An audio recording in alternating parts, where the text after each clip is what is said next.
Welcome to part 2 of this 3-part video on summer scouting tips and truths.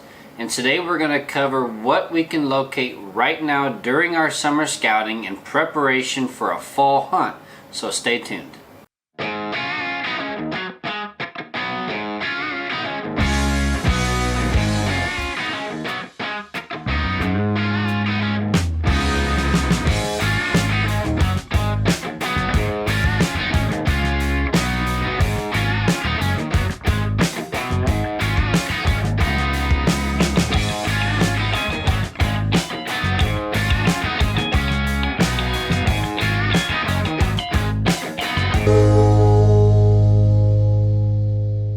So even though we aren't actually putting eyes on specific deer that we're going to be hunting during the fall, there are a few things that we can locate in our scouting to be ready for fall, and then we can narrow our spots down even more once they start putting sign on, once the rubs and once the scrapes start picking up.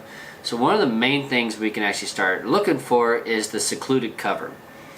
The spots that are hard to reach, hard to get to, the off-the-wall, hidden little areas that these bucks like to tuck themselves into, that's one of the best things you can actually look for at the moment. That fall buck will not be there just yet, so you've got a short amount of time here to still find those hidden bedding areas. Even though they're kind of difficult to find, you're dealing with heat and you're dealing with a lot of bugs at this time of year and grown up vegetation, so things will look a lot different come October when those leaves fall. So keep that in mind. This area might not be as secluded and thick as it looks come fall as it looks right now, just because the vegetation will be a lot thicker in the moment. Another thing we can look for is actually start locating our main feed trees. So here in the Midwest, we really key in on oaks, white oaks in particular.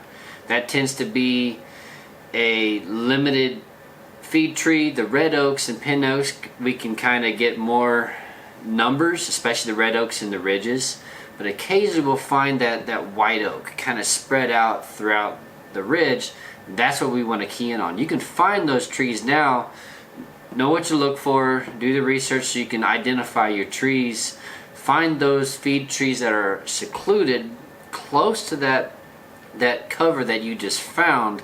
So hickories are a great one, and also look for the soft mast trees. Those are going to be trees that produce in a shorter period of time, so like persimmons. We find a lot of persimmons. And I know there's going to be other places where you find some apples, and a few other things, depending on your region, you're going to find in soft mast.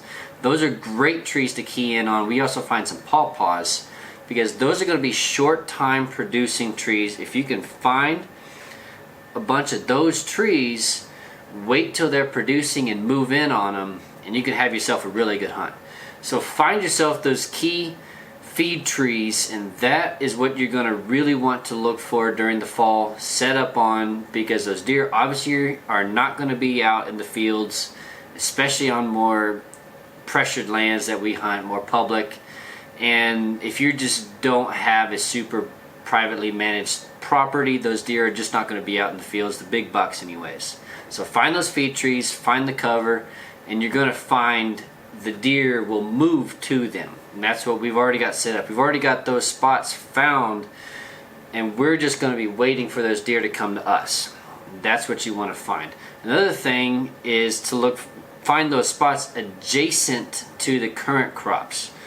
So if you find yourself a field on the map and you're not sure if it's producing, you get there and it's not producing, but it's hard to reach, and there's a lot of things going into it that are good that won't necessarily be a good place to set up and hunt, just because there's not a main crop close. So when you find those feed trees and you find that secluded cover, make sure that there's some kind of main crop close. I mean, it doesn't have to be within a mile.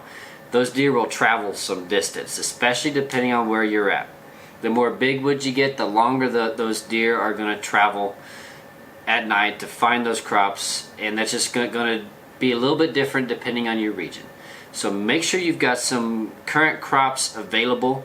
You've got that secluded cover, and you've got those feed trees all kind of close in on each other. You're going to find yourself a good place to key in on come fall. And then when you get to that point come October, when the scrapes start opening up and the rubs start showing up, then you can do a little bit more scouting and get more precise with your setup from there, and you'll be ready to go. Thanks for watching part 2 of this 3-part video on summer scouting tips and truths. On the next video, we're going to talk about what you can actually look for in preparation for an early season hunt, how to locate that big buck. We're going to get into it, so stay tuned and we'll see you on the next video.